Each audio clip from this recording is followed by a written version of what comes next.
So I wanted to give everybody an update on my stereo upgrade. Of course, I have the Clarion CMD6. You see some cables running out. I finally ended up with a kicker 4-channel, and I wired it, I guess configured it the same as the previous amp, the Clarion. I have amp 2, which this thing is actually 2 amps within 1. So I have amp 2 running the sub, and I have it bridged to 2 of the channels on the back, and then amp 1 I left to run in parallel the 6.5s, which is the way the previous one was run. If I'm going to change that, I have to run at least 2 sets of wires or 2 6x5s in the cockpit, and just not ready to do that right now. I'm not sure that's important to me. What I did do, if you see this amp 1 there, excuse me, amp 2, the blue cables, I'm running those directly off the back of the CMD6. That's the cable for right now. I'll clean it up later, but I have it hooked to what's called non-fader RCAs on the back of the Clarion. Crutchfield gave me that tip, and it's working really well. Another thing I did, rather than use Bluetooth and not get the cleanest signal, I got a 3.5 audio running into the back. There it is, of the Clarion, and that's working really well for audio, and I'm just running it directly off my phone. Amazon Music, Sirius for now off my phone, picking up Wi-Fi, or using Wi-Fi and data. So there it is, the kicker. I'll put some details down below. I actually set the gain myself using a test tone from Kicker, and I used my voltmeters. That was pretty exciting. So you can see the gain is dialed back pretty far on this, meaning not a lot of gain, and it sounds pretty clean.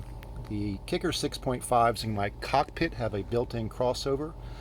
So amp 1 I turned off the crossover. Amp 2 I have it turned on for the sub, but only up to about 10. And the other thing you see right here, that's a bass controller that I bought from Kicker, or excuse me, from Crutchfield, but it works for Kicker. It kind of allows me to control the bass. I'll figure out later where I want to mount that and what I want to do with it. I bought a new Kenwood sub to replace that guy, although it's working pretty well, so maybe I'll just return that, or that's a later project. But what I'll say to you guys, do your research, experiment, don't get all worried about hiding wires and get everything working perfect. I got obsessed with that, but I'm gonna leave these wires out for a little bit. Once the cushions and everything are back in, you barely see them. So maybe I'll try to wire them back in here at some point and clean them up. But also, I'm gonna leave this sub disconnected. I had it screwed in, but I'm gonna leave it disconnected for a little bit so I can still experiment with the gain and the crossover on the crossover on the sub, the gain on both. And I may eventually move it over here somewhere so I can get access to the back of it for tweaking. But there you go, guys. It took me a while to get here. A lot of painful conversations that some people got frustrated with me with, and I understand that, but I'm here. This is a Kicker 4-channel at 65 watts per channel, so I'm pushing, I think, 130 to the sub, and then 65 split 130 to the 4 6.5s. And it sounds pretty good. I'm pretty happy with it. Let me know if you have any questions. I'm happy to help. This was definitely a journey for me. And at the end, I decided to keep this Clarion. I don't need the features of a newer, more expensive unit, which seems to be zones and such. Crutchfield taught me how to use the fader on this to get a zone between front and back, or cockpit and cabin. On this boat, I also have these switches, which allows me to turn off cockpit and cabin, or turn them on. So there you go, guys. Thanks for hanging in there with me. I also did not rewind power. I didn't add any additional power, thicker gauge wires. Everyone told me I was going to have to. This thing is doing fine.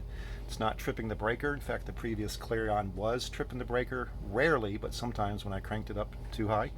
This one's not tripping it. I went with the stock wires. Can't see it. The thing I took the most time was clipping off all the O-ring clips that were for the speaker wires. You can see those right there on that amp, and using fork clips. This Kicker amp, the screws don't come out, so that took the most amount of time. And then setting the tone took a while too, the gain, with my voltmeter. I'm happy to teach you how I did that. Crutchfield helped walk me through that, and the Kicker website helped me as well. Downloaded test tones to my phone, and I used that test tone to set the gain for the subwoofer and the 6.5s. All right, thanks.